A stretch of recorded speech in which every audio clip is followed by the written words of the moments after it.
하나님 아버지 감사합니다. 오늘도 1교구 우리 구역장님들과 함께 성경 인물 탐구라는 주제로 함께 말씀 나누고 또 연구하는 귀한 시간 허락하여 주시니 감사를 드립니다. 어, 하나님의 말씀을 깨닫고 알아 우리의 삶의 지침으로 삼으며 그 말씀에 순종할 뿐만 아니라 이 말씀을 배우는 시간을 통하여서 우리의 마음이 성숙하고 영이 성숙하며 또 일교구 하나의 공동체로 더욱더 귀하게 묶이는 아버지 하나님 성령으로 하나 되는 그러한 시간 될 수 있도록 축복하여 주시옵소서. 말씀을 들을 때에 깨닫는 지혜를 허락하시고 듣는 귀를 허락하여 주시어서 그 말씀이 우리의 마음에 새겨지게 하시고 그 마음에 새긴 말씀 늘 간직하며 살아가는 하나님을 더욱더 많이 사랑하는 저희가 되게 하여 주시옵소서. 감사드리며 예수 그리스도의 이름으로 기도하옵나이다. 아멘. 아멘. 예, 오늘 사울에 대해서 공유하도록 하겠습니다. 사울 보이시죠? 네. 오늘 8번째. 그래도 벌써 참 8번째까지 왔어요. 어떻게. 그래서 여기 이제 대표되는 말씀이 항상 그 사람 그 대표하는 구절인데 요거 긍정적인가요? 부정적인가요? 부정적이에요. 예. 그래서 음, 어떤 사람이든지 이제 요 사무엘상 하 그다음에 열왕기 상하를 보면은 많은 이 지도자들에 대한 이야기가 나오는데요. 어떤 사람이든 처음부터 끝까지 다 좋은 사람은 없어요. 뭐 처음부터 막 좋고 나중도 좋고 중간도 좋고 이런 인물은 굉장히 손으로 꼽을 만큼 몇 되지 않습니다. 뭐 요셉이라든지 다니엘이라든지 뭐 한 요 정도 빼고는 나머지 그 왕들 혹은 지도자들을 보면은 그뭐 좋을 때도 있고 나쁠 때도 있고 잘할 때도 있고 못할 때도 있고 자 근데 중요한 거는 뭐냐면 마지막이 좋아야 된다라는 거예요. 항상. 예. 처음보다 마지막이 더 좋아야 되고 마지막이 나쁘면 참 그게 안타깝습니다. 오히려 처음에는 잘하다가 나중에 못할 때에 우리가 더 마음이 안타깝잖아요. 처음에는 막 좀 잘 못하고 좀 이렇게 어렵고 하다가 나중에 성공하면 해피엔딩이라고 하잖아요. 그거를. 근데 처음에 잘하다가 나중에 못하고 그렇게 비참하면은 비극이라고 그러죠. 그걸 비극. 그래서 항상 마지막이 좋아야 되는데 사울은 마지막이 좋은 인물은 아니었어요. 마지막이 좋은 인물이 아니고 그 마지막이 제일 안 좋았던 인물 중에 한 사람이죠. 그래서 좀 안타깝기도 한 그런 사람이기도 합니다.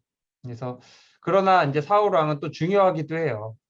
다윗 이 이스라엘 역사에 있어서 가장 훌륭한 왕이라고 할 수 있는 다윗 왕이 이렇게 나오게 된 그런 하나의 계기가 되는 사람이기도 하고 이스라엘의 첫 번째 왕이기도 하고 그런 상징성들을 가진 사람이기 때문에 이렇게 살펴보는 것이 여러모로 도움이 되리라 생각을 합니다. 자, 그래서 시대적 배경을 살펴보면은 지금 우리 저기 새벽 말씀도 사사기 계속 했잖아요. 그래서 사사기 21장까지 내용 기억나시죠? 12명의 사사들이 있었고 또 이스라엘 그 사사 시대에 여러 가지 일들이 있었고 부정적인 일들. 그다음에 룻기 가보면서 룻기에서는 그래도 베들레헴 공동체라는 따뜻한 공동체가 있었음을 그래서 이방 여인까지 품어줄 수 있는 따뜻한 사랑의 공동체에서 결국에는 예수 그리스도가 나오게 되는 그런 따뜻한 것도 이제 우리가 알 수가 있었죠.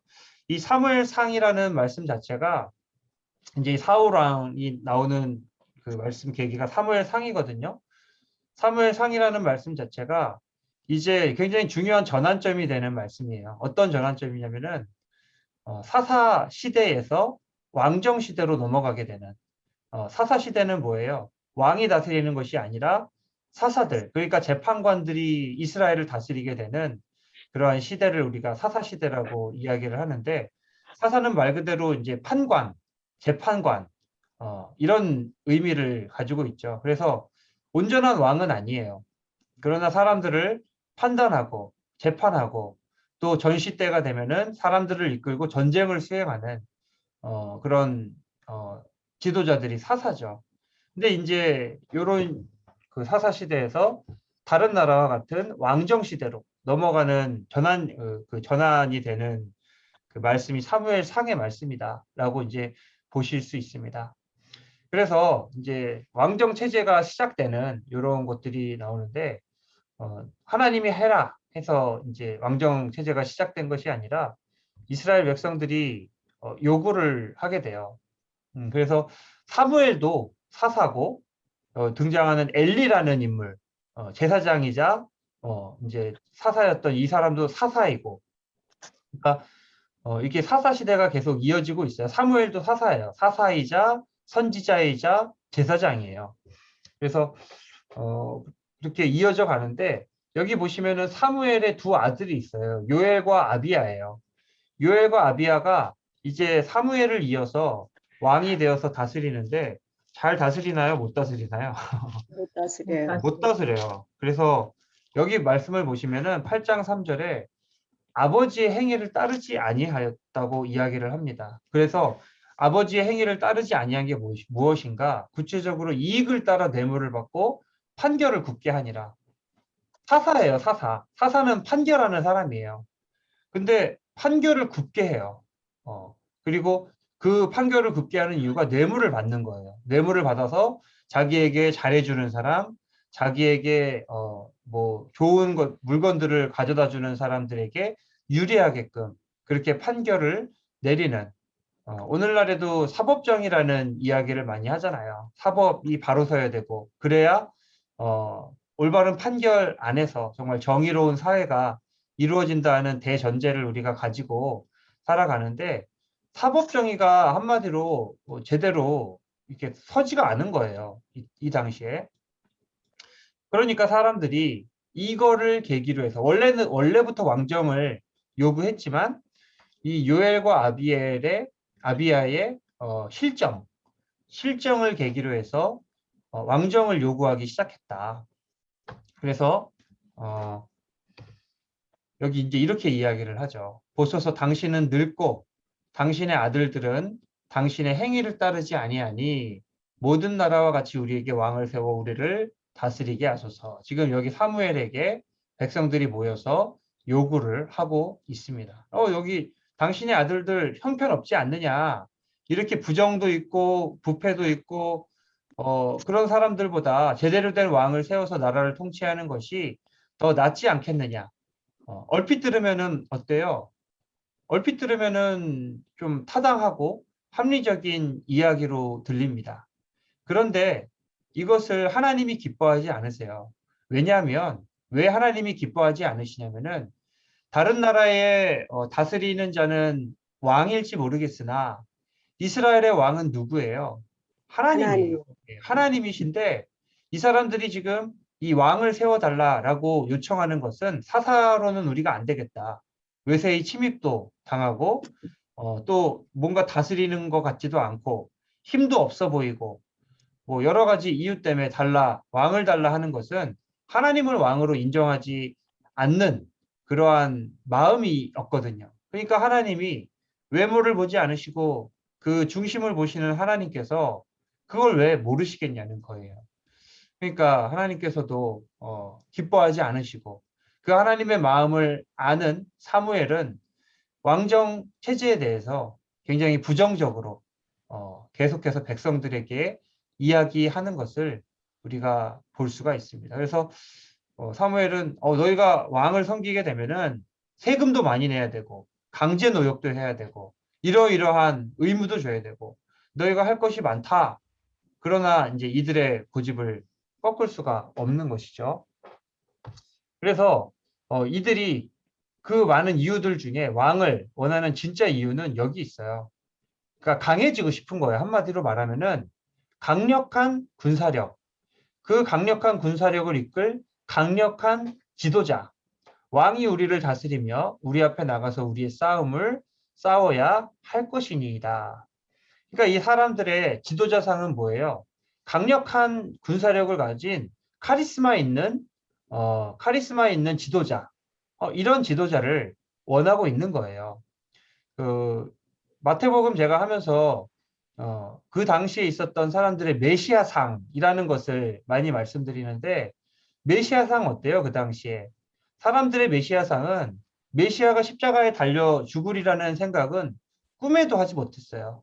그들이 가지고 있었던 예수에 대한 메시아상은 그가 칼을 들고 말을 타고 사람들을 끌고 다니면서 로마의 압제에서 이스라엘 나라를 해방시키고 다윗 때와 같이 강성하고 부강한 나라를 다시 건설하리라는 그러한 기대를 가지고 있었는데, 그게 사람들의 메시아상이었다라는 것이죠.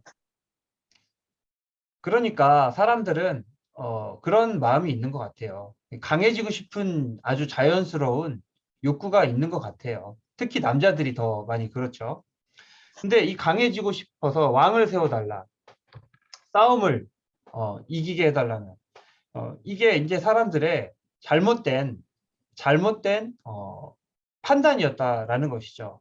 그 당시만 해도 이제 블레셋이라든지 주변 나라의 여러 가지 고난을 당하고 또 압제를 당하고 뭐 곡식을 빼앗기고 하는 이러한 상황 가운데에서 사람들이 왕을 우리에게 달라, 우리의 싸움을 그가 싸우게 해라, 이런 요구를 한 것인데, 뭐가 이유냐는 거예요. 이들이 고난을 당하는 이유가 과연 왕이 없어서, 그래서 군사력이 부족해서 이들이 고난을 당하는 것인지, 아니면 이들이 우상 숭배를 하고 하나님을 멀리 떠나고 그래서 하나님의 어떤 심판 안에서 고난을 당하는 것인지, 그 이유에 대한 판단이 지금 잘 되지 않고 있다. 이들이 고난 당하는 것은 하나님을 떠났기 때문에 그런 거예요. 하나님을 온전히 섬기지 않고 하나님의 말씀에 온전히 따르지 않고 그저 자신들이 원하는 욕심을 따라 우상을 숭배하고 그렇게 자기 욕심을 따라 살았기 때문에 그에 대한 대가로 심판을 받은 것이지, 왕이 없어서 군사력이 부족해서 뭔가 통치가 안 돼서 그런 것이 아니라는 것이죠. 그래서 우리가 고난 당할 때에는 항상 어디로 가야 돼요? 말씀으로 돌아가야 됩니다. 우리가 고난 당할 때 어떤 힘겨운 일들이 있을 때는 다른 데서 원인을 찾으려고 하지 마세요. 다른 이유도 있겠지만 그 이유의 가장 궁극적이고 가장 그 시면에 있는 원인은 우리와 하나님의 관계에 바로 세워짐에 있는지, 내가 지금 하나님과의 관계가 바로 세워져 있는지, 하나님을 내가 바르게 섬기고 있는지, 정말 그 나 자신을, 내 신앙을, 관계를 돌아보는 것이 가장 우선이지, 다른 것들은 이유는 이유이기는 해도 그것이 가장 근본적인 원인은 아닐 것이다.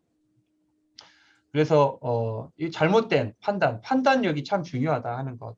이게 이제 시대적 배경이고요.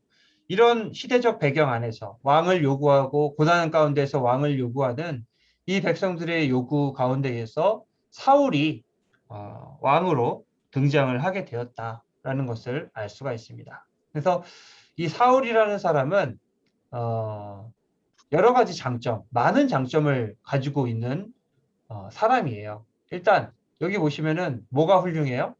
예, 외모라고 제가 이야기를 했는데, 이 여기 외모는 이제 뭐 꽃미남 얼굴만 저기 포함하는 게 아니고요. 그러니까 모든 외적 조건을 외모라고 다 이야기를 합니다.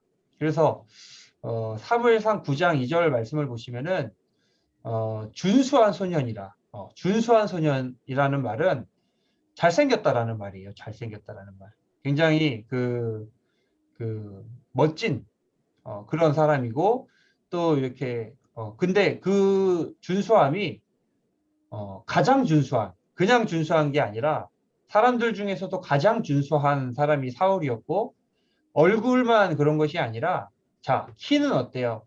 모든 백성보다 어깨 위만큼 더 컸더라라는 이런, 그러니까 뭐예요? 한마디로 이야기하면 기골이 장대한 인물이 바로 이 사울이었다. 그래서 어떤 신학자는 이렇게 이야기를 합니다. 사실 이 성경 사무엘상이라든지 그다음에 열왕기상하 이 말씀들을 보면은 이스라엘 왕들의 어떤 외관이라든지 조건들을 이야기를 할 때에 키가 크다, 기골이 장대하다 이런 표현은 등장하질 않아요.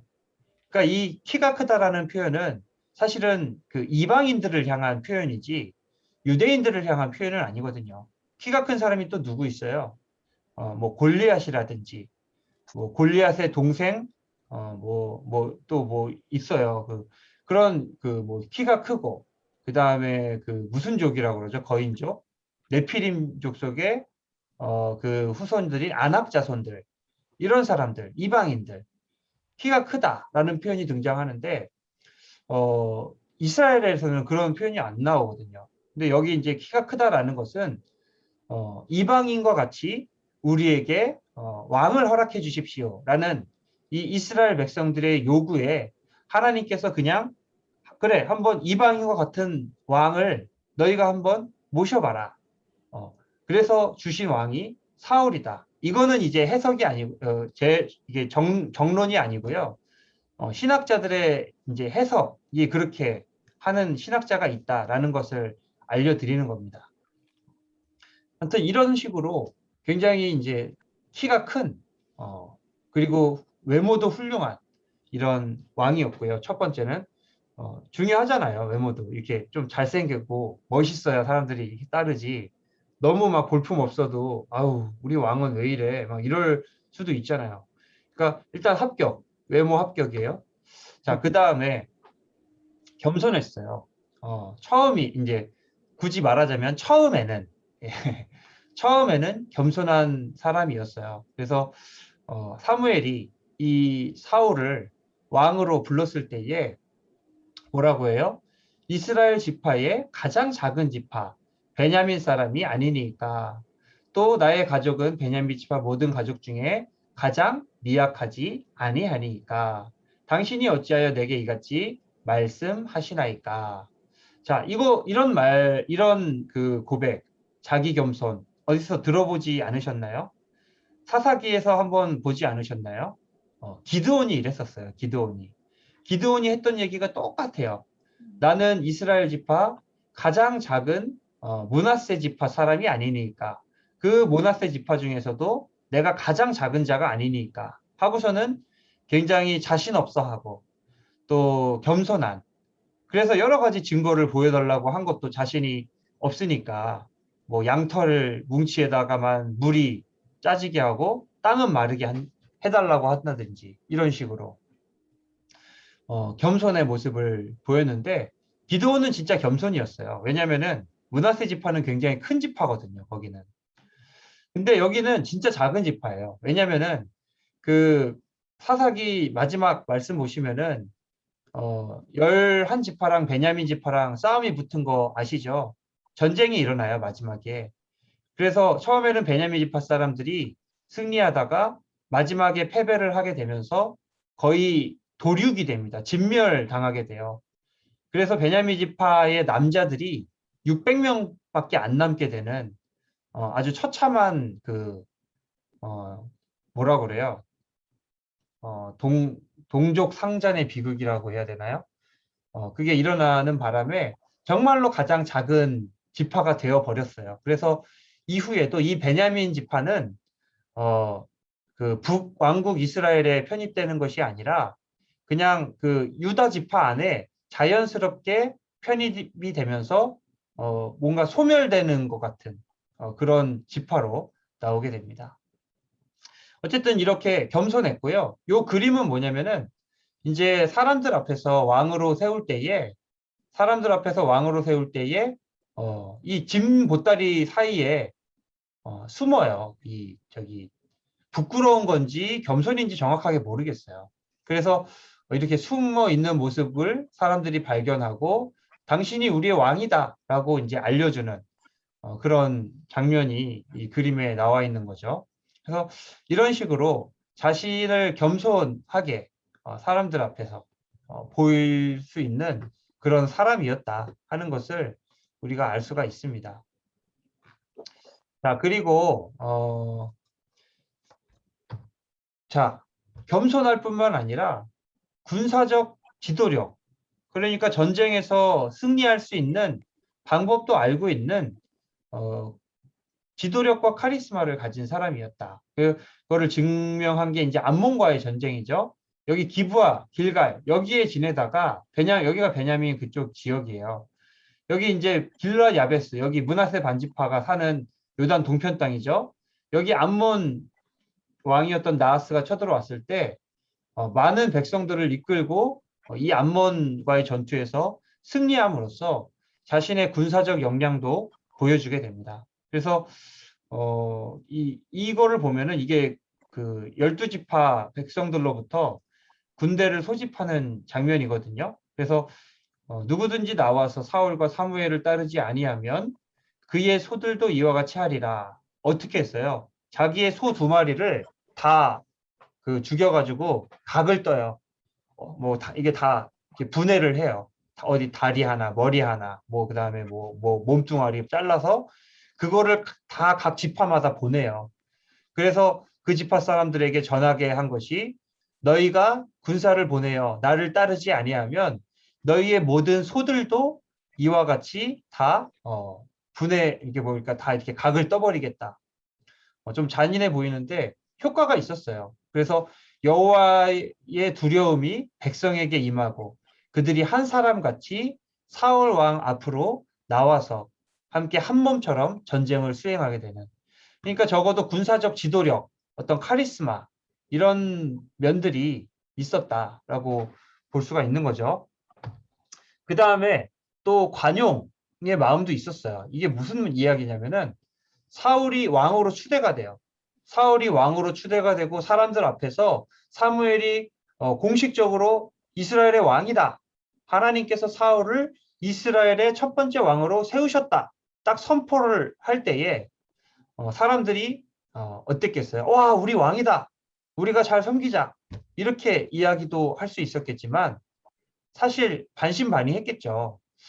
이 사람이 우리 왕이라고 이렇게 생각하는 사람도 있고, 근데 또 어떤 사람은 어떻게 이야기하냐면은 비난했다, 그를 멸시했다라고 이제 그 말씀이 기록을 하고 있어요. 어디 말씀이냐면은 10장 27절, 10장의 맨 그 마지막 말씀인데 어떤 불량배가 이르되 이 사람이 어떻게 우리를 구원하겠느냐 하고 멸시하며 예물을 바치지 않았다라고 그렇게 이야기를 했거든요. 그러니까 왕으로 지금 세움을 받았는데 뒤에서 뒷담화를 하는 것도 아니고 앞담화를 하고 있어요. 앞에서 아예 그냥 앞에서 아유 그냥 너 그냥 왕 같지도 않은 사람 내가 섬겨야 돼? 나는 예물도 안 바칠 거야. 이러고서는 아예 앞에 대놓고 그냥 이야기를 하는. 그 얼마나 열이 받겠어요. 내가 왕인데, 내가 겸손하게 한다고 해서 왕이 아닌 게 아닌데, 근데 이제 전쟁이 끝나고 나서 사람들이 사울 왕이 이렇게 군사적인 재능을, 왕으로서의 어떤 역량을 보여준과 동시에 그때 당신을 그렇게 비난하고 멸시하였던 사람을 잡아다가 처벌하십시오. 이렇게 요청하니까 사울이 이렇게 이야기하는 거죠. 이날에는 사람을 죽이지 못하리니 여호와께서 오늘 이스라엘 중에 구원을 베푸셨습니다. 그러니까 그 사람 죄는 덮고 넘어가겠다. 더 이상 그 이야기를 꺼내지 말아라. 그리고 자기를 그 욕하는 사람까지 이렇게 품어줄 수 있는 관용의 리더십까지 가진 사람이 이 사울이었다.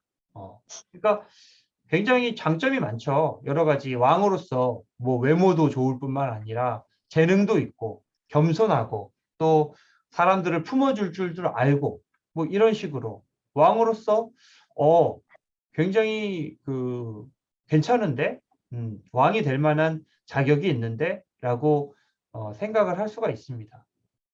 자, 근데 이제 여기까지 사울의 장점을 살펴봤죠. 사울이 굉장히 치명적인 단점이 있어요. 그게 뭐냐면 불순종이에요. 불순종. 자, 여러 가지가 있는데 사울 왕의 단점 첫 번째도 불순종이고 두 번째도 불순종이고 세 번째도 불순종입니다. 그래서 자, 이거 뭐 같으신가요? 요 그림이 무슨 그림 같으신가요? 요 제단에다가 번제를 드렸는데 이 번제를 누가 드렸어요? 사울. 예, 사울이 드렸어요. 사울이.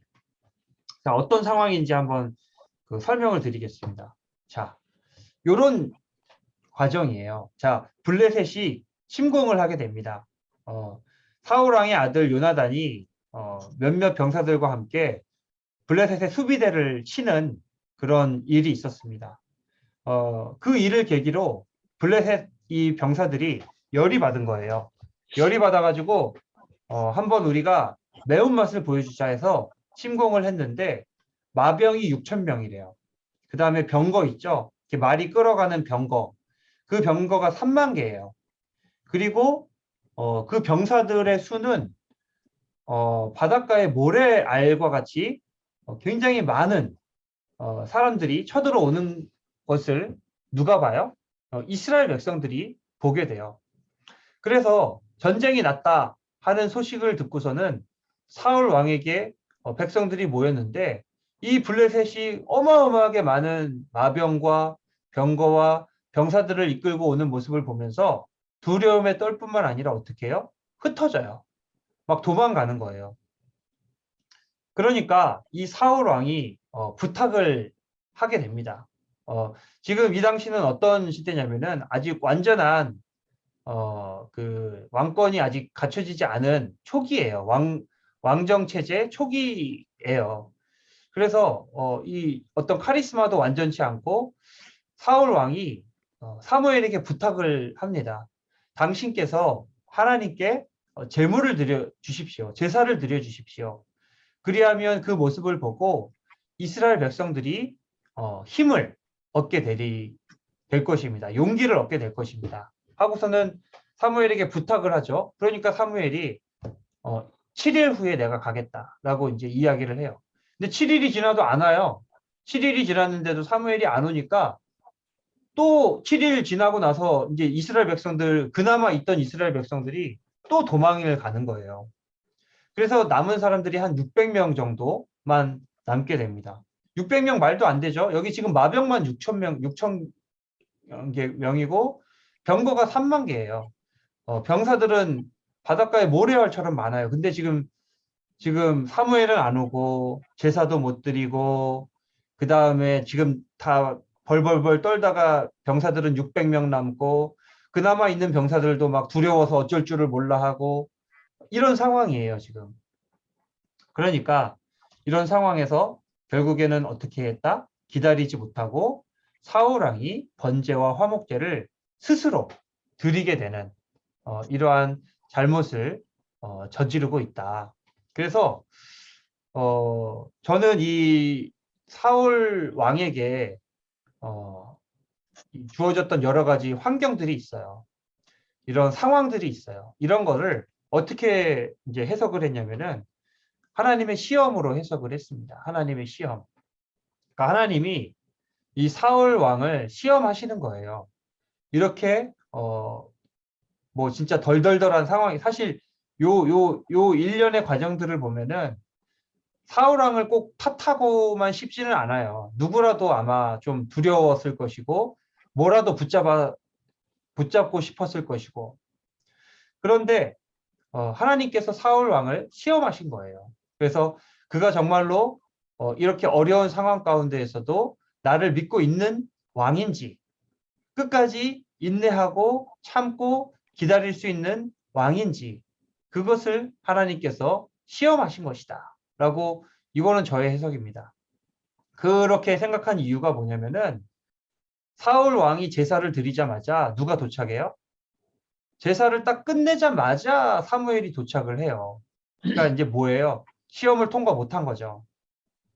그래서 이런 그 불순종 끝까지 기다리고 하나님을 믿는 믿음 안에 기다려야 되는 이 사울 왕이 결국에는 기다리지 못함으로 인하여서 이런 평가를 받게 됩니다. 사무엘이 그 장면을 보면서 왕이 망령되이 행하였도다. 왕에게 내리신 명령을 지키지 아니하였도다.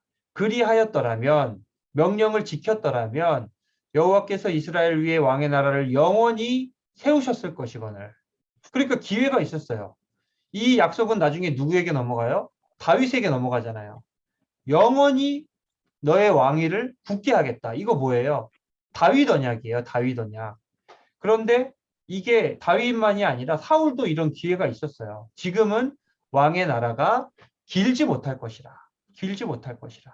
자, 그래서 이 첫 번째 불순종으로 사울 왕은 이미 끝났다. 하나님이 버리셨다라고 이제 생각하고 많은 사람들이 너무 불쌍하다라고 이제 그 여기는 경우가 많은데 저는 이렇게 생각을 합니다.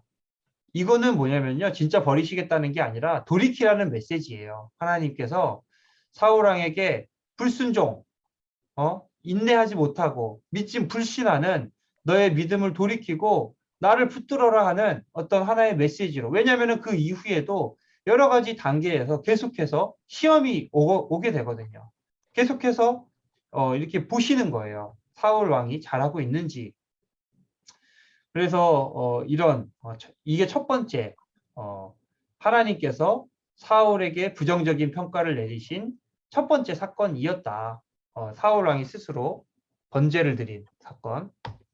자, 그 다음에 두 번째는 뭐냐면요. 아말렉과의 전투에서 승리했을 때 있었던 그 사건이에요. 여기 이제 잡은 사람이 아말렉의 왕 아각이에요. 아각.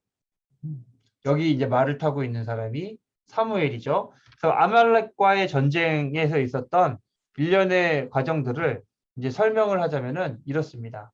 하나님께서 사무엘을 통해서 사울 왕에게 명령하세요. 너희는 아말렉과 전투를 벌여라. 하나님께서 아말렉 이 사람들을 너희의 손에 붙이실 것이다. 이 아말렉을 왜 진멸하라고 명령을 하셨을까요? 아말렉은 이스라엘의 원수예요, 원수. 모세가 이스라엘 백성들을 이끌고 출애굽하던 그 순간부터 이 이스라엘 백성들을 괴롭히고 그들을 억압하고 그들의 것을 빼앗았던 하나님의 구원을 방해했던 마귀 사탄과도 같은 세력이 아말렉이에요. 이 아말렉이라는 세력이 어디까지 이어지냐면요. 에스더까지 이어져요. 거기서 이스라엘을 박해하는 사람이 함므다다의 아들 하만이잖아요.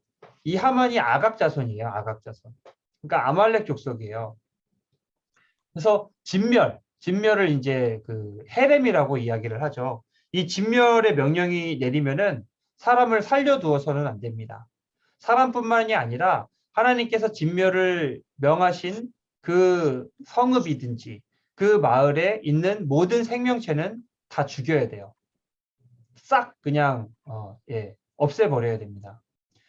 그래서 사무엘의 예언, 전쟁에서 승리하리라는 이 예언을 듣고서는 전쟁을 벌여서 승리를 합니다. 전쟁에서 승리를 해요. 그런데 진멸을 해야 되는데 전쟁터에서 들어올 때에 개선 장군으로 들어올 때에 뭘 데려와요? 여기 보시는 것처럼 여기 왕과 아각 왕과 뭘 가져와 여기 가축대들을 데리고 지금 들어온 거예요.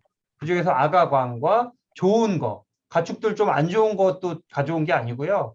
좀 살찌고 좀 이렇게 털도 좋고 좋은 가축들만 살려가지고 돌아옵니다. 그뿐만 아니라 사울 이 전쟁을 계기로 자신의 승전 기념비를 건립을 하게 돼요. 그러니까 자기 업적을 사람들에게 내세우는 거죠. 이게 뭐예요? 지금 이 전쟁에 승리한 공로가 누구에게 있다? 나에게 있다. 예, 하나님이 승리하게 하신, 하나님이 명하신 전쟁이고, 하나님께서 승리를 이미 주셨었고, 하나님이 모든 것을 다 이끄신 전쟁인데, 자기의 승전비를 세워요. 승전 기념비를 세워요. 그래서 진멸의 명령도 왜 아각은 왜 살려왔을까요? 아각을 이렇게 끌고 옴으로 인해서 자기가 이 사람을 잡았다라는 것을 사람들에게 과시하기 위한 목적이에요. 그 다음에 좋은 가축들은 자기의 물질적인 어떤 욕심을 채우기 위한 목적이에요.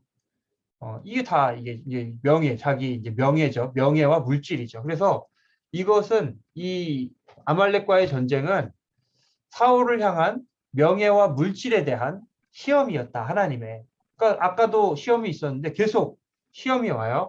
그래서 이런 시험도 통과를 못하죠. 결국에는. 뭐라고 평가를 해요? 사무엘이 왕이 여호와의 말씀을 버렸으므로 여호와께서도 왕을 버려 왕이 되지 못하게 하셨나이다. 여기 버렸다라는 말이 나옵니다. 예. 가난해지는 게 무서운 게 아니에요. 고난 당하는 게 무서운 게 아닙니다. 하나님이 우리를 버리시는 게 가장 무서운 심판이고 형벌이에요. 그래서 사실 이런 얘기를 들었으면은 어떻게 해야 돼요? 사울 왕이 어떻게 했어야 돼요? 돌이켜야 되잖아요. 하나님, 제가 잘못했습니다. 정말로 하나님 앞에서 내가 죄를 지었습니다. 저를 용서해 주십시오. 그냥 뭐 옷을 찢고 제 위에 앉아서 정말 하나님께 낮고 겸손한 모습으로 회개를 해야 되는 것이잖아요. 자, 근데 이 이야기를 들었을 때에 사울 왕의 그 반응이 어떠했는가? 자, 여기서도 불순종을 합니다. 진심으로 돌이키는 회개가 결여돼요. 자, 이거는 이제 요거 잘못됐는데요. 여기 이렇게 이야기를 해요. 사울이 이르되 내가 범죄하였을지라도 내가 범죄는 했지만 청하 없느니 내 백성의 장로들 앞과 이스라엘 앞에서 나를 어떻게 해달라고요? 예, 높여달라고요. 나와 함께 돌아가서 내가 당신의 하나님 여호와께 나의 하나님 여호와도 아니에요. 당신의 하나님 여호와예요. 예, 경배하게 하소서. 그냥 내가 잘못했습니다. 잘못했는데 그냥 좀 잘 넘어가고 나를 좀 사람들 앞에서 이렇게 띄워주고 세워주십시오. 이거 회개한 건가요? 안 한 건가요? 회개 안 한 거죠, 이거는.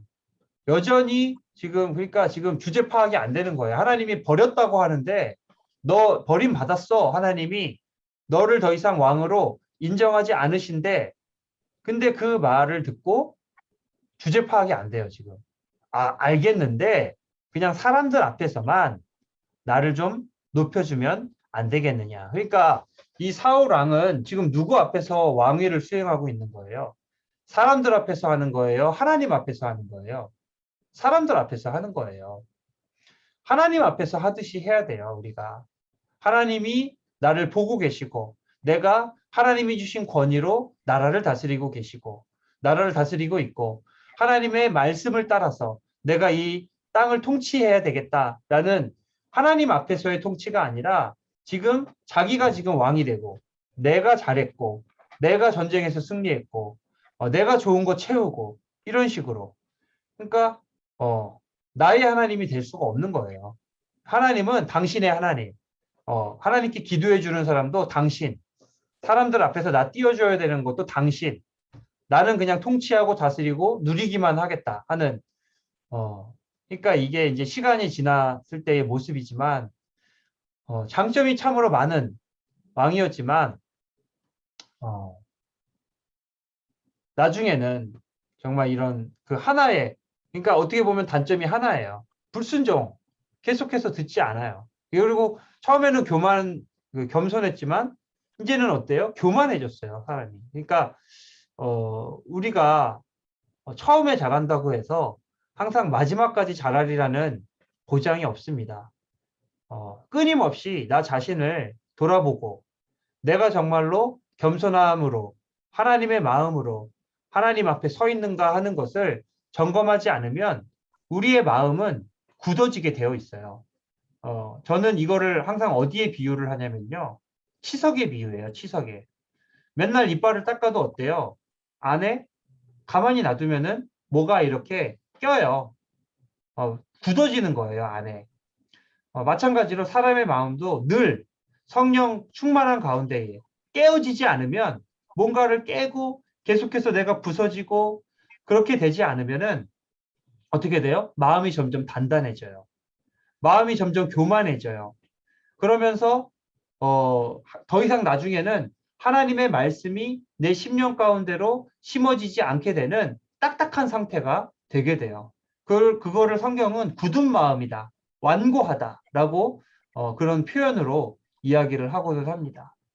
그러니까 정말 이 사울 왕을 보면은 우리 자신을 어떻게 돌아봐야 하는가 하는 것을 좀 생각해 보는 그러한 반면 교사로서의 역할을 하고 있다 할 수가 있습니다. 그래서 이런 사울 왕에게 사무엘 선지자가 주는 가장 중요한 메시지가 있어요. 뭐냐면은 순종이에요. 순종.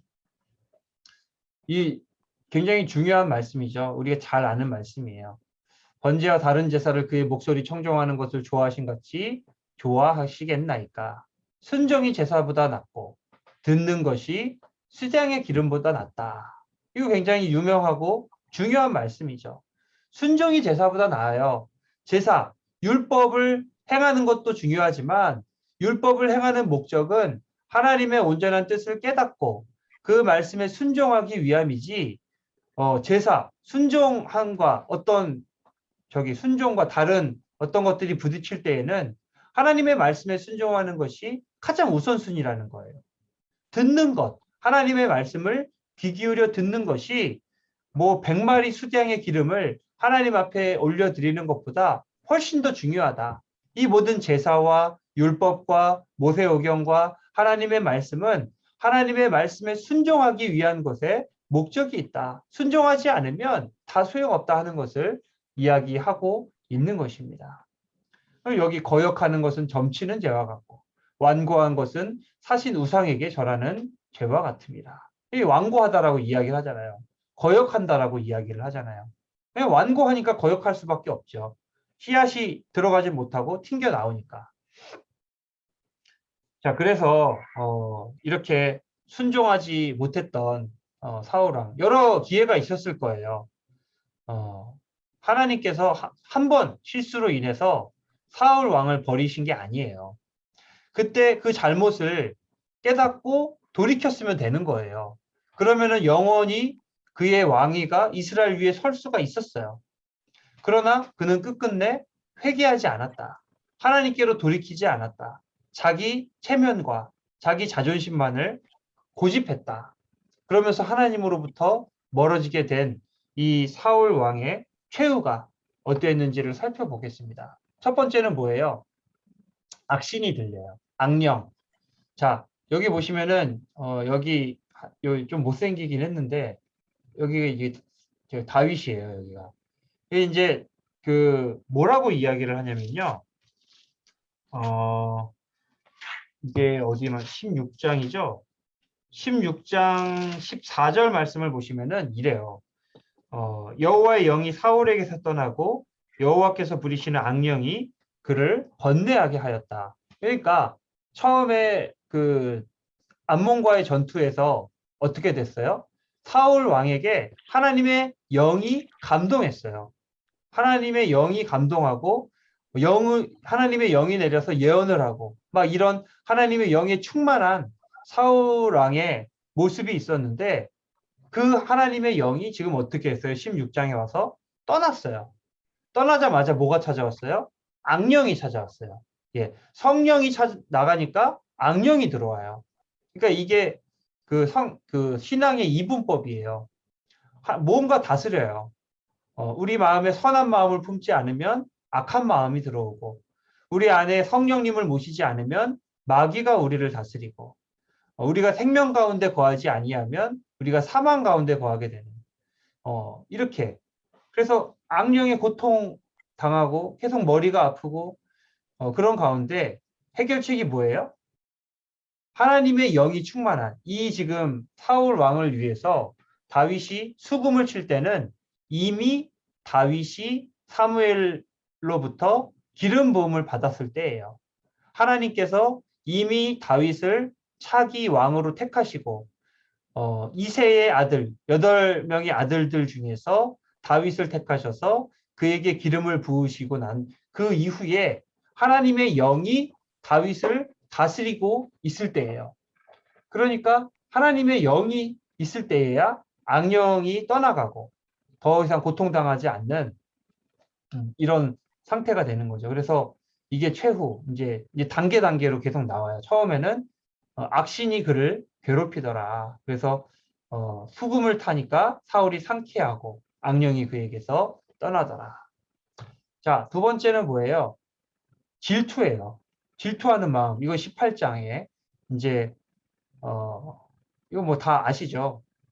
다윗은 이제 수금을 타는 자로서 왕궁에 들어가기 시작해서 나중에 그의 군사적인 재능을 보여주게 됩니다.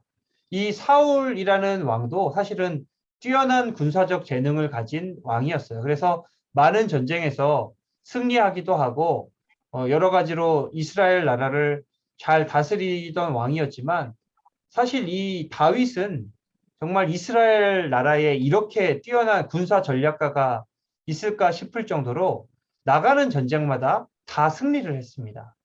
심지어는 이 질투하는 사울이 다윗을 죽이기 위해서 이길 수 없는 전쟁터에 다윗을 보냈음에도 불구하고 거기서도 대승을 거두고 돌아온 정말 천재 군사 전략가이자 용사가 다윗이에요. 근데 이 다윗이 승리하고 돌아올 때 사람들이 뭐라고 그래요?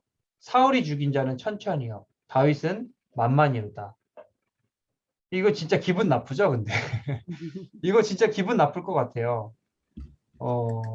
높은 자가, 낮은 자가 높은 자보다 더 많은 성과를 내고 더 사람들에게 인정받는다? 이거 굉장히 좀 그 높은 사람에게는 수치가 되는 일이기도 합니다. 그러나 어쨌든 다윗은 내쫓고 핍박해야 될 사람이 아니라 이스라엘을 지키는 수호자와 같은 사람이었어요. 그리고 사울 왕에게도 충성스러운 신하였습니다. 근데 여기 뭐래요? 사울이 그 말에 불쾌하여 심히 노하여 이르되. 그러니까 불쾌할 수도 있어요, 사실은. 불쾌할 수도 있지만 그 이후에 이 질투가 지속이 돼요. 그래서 계속 뭐 창을 2번이나 던질 뿐만 아니라 여러 가지 뭐 전쟁터에 휘말리게 한다든지 죽이려고 한다든지 이렇게 이게 이제 악신에 사로잡힌 사울의 모습이었다. 이게 뭐냐면은요. 이게 하나님의 심판이 이미 시작된 거예요. 어떤 심판이에요? 그냥 내버려 두는 거예요.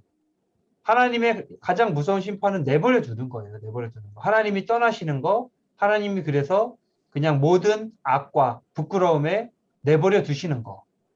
그러니까 자기 질투에 그냥 휩싸여 가지고 자기 감정을 다스리지 못하고 같은 편도 구분하지 못하고 죽이려고 하는 이러한 사울 왕의 모습을 보면서 처음에 그 준수하고 그 다음에 겸손하고 또 용맹했던 이 사울 왕의 모습은 어디에 갔는가? 용감했던 그 사울 왕은 어디 갔는가 하는 이 씁쓸함, 안타까움 이런 것들을 보게 되죠. 이제 계속해서 하나님과의 관계가 멀어지게 됩니다. 자, 그리고 28장에 가면은 누구를 찾아가요? 엔돌에 있었던 무당을 찾아가게 됩니다. 왜 그랬어요? 자, 블레셋이 대대적인 침공을 감행하고 있는데 아무리 하나님께 기도하더라도 하나님이 대답하지 않으세요. 사울이 여호와께 묻자오되 여호와께서 꿈으로도 우림으로도 선지자로도 그에게 대답하지 아니하셨다. 그래서 이 말씀을 하나하나 잘 읽어보시면은 무당에게 찾아가는 사람은 다 죽이겠다 하는 명령을 내린 사람이 누구냐면은 사울이에요. 사울. 무당을 찾아가지 말아라. 무당에게 묻지 말아라. 그래서 무당들이 사라지게 된 이유가 사울인데 사울이 무당을 찾아가요. 그래서 이미 죽은 사무엘을 불러달라. 이거 좀 그래서 사무엘이 실제로 이게 나오는데요. 이제 이거는 사실은 그 성경의 넌센스예요. 사실은 이 나타난 그 사무엘이 진짜 사무엘의 영인지 아니면은 그 마귀가 사무엘의 형상을 하고 사울 왕에게 나타난 것인지 요거는 사실 그 좀 넌센스입니다. 요거는 그 좀 어려운 일이거든요. 하나님의 품에 있는 사무엘이 무당의 이 지시 때문에 여기로 소환되어 나타난다? 좀 어려운 일이거든요. 그것은. 근데 어쨌든 그거는 이제 다른 별개 문제고 이렇게 무당을 찾아가 물어볼 정도로 사울 왕의 상황이 궁핍하였고 그의 신앙이 밑바닥에 있는 이런 모습들을 우리가 보게 되죠. 그래서 마지막에 이제 31장에서 전쟁터에서 사망을 하게 됩니다. 마지막 그 최후를 맞이하게 돼요. 여기가 사울 왕이죠. 어떻게 죽어요? 칼을 밑에다가 놓고서는 그 위에 엎어져서 죽고 그를 따르던 그의 아들들, 이 세 아들에는 누구도 포함되어 있어요?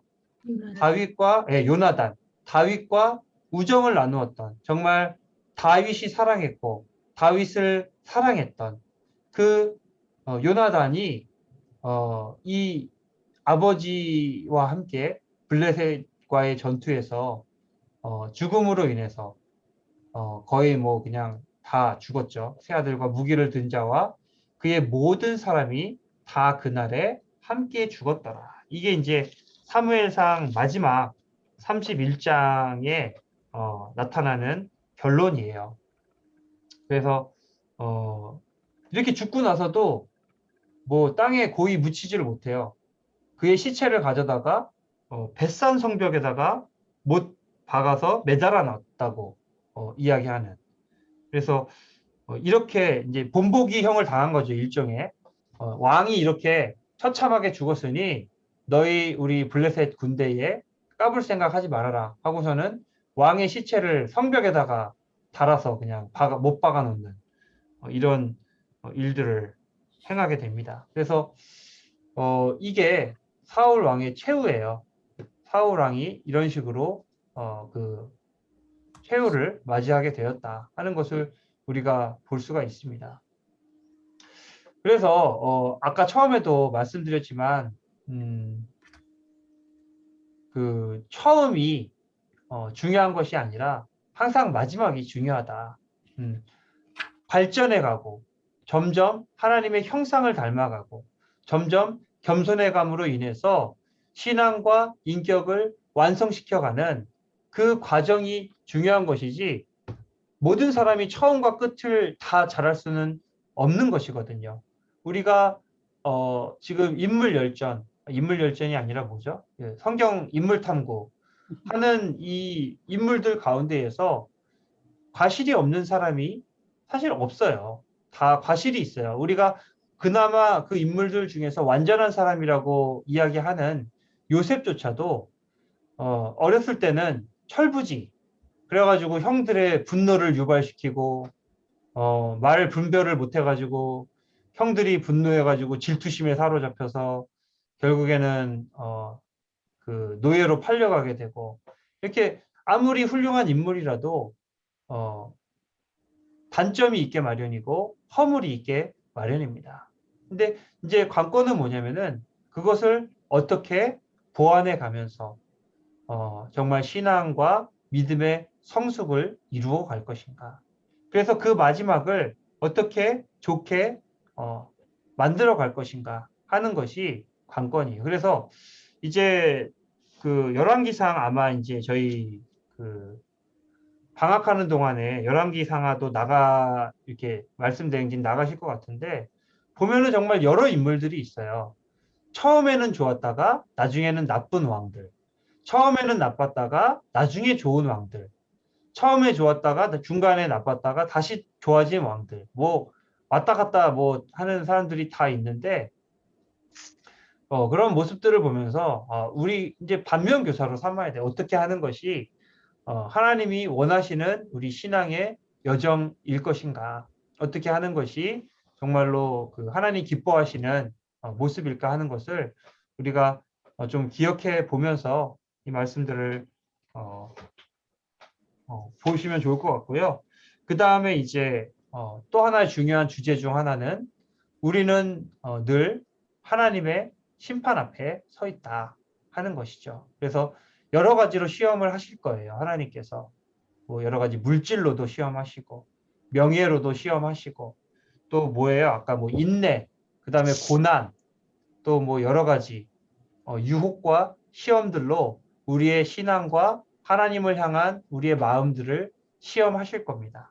그 시험 앞에서 우리가 어떤 육신의 눈으로 그 시험을 이렇게 마주하는 것이 아니라 영의 눈을 열고 그 가운데 계신 하나님을 보면서 시험을 이겨 나아가는 것이 너무나도 중요하겠다 하는 것을 우리가 생각해 보면 좋을 것 같습니다. 예, 여기까지 하도록 하고요. 혹시 질문 있으면 질문하시면 좋을 것 같습니다.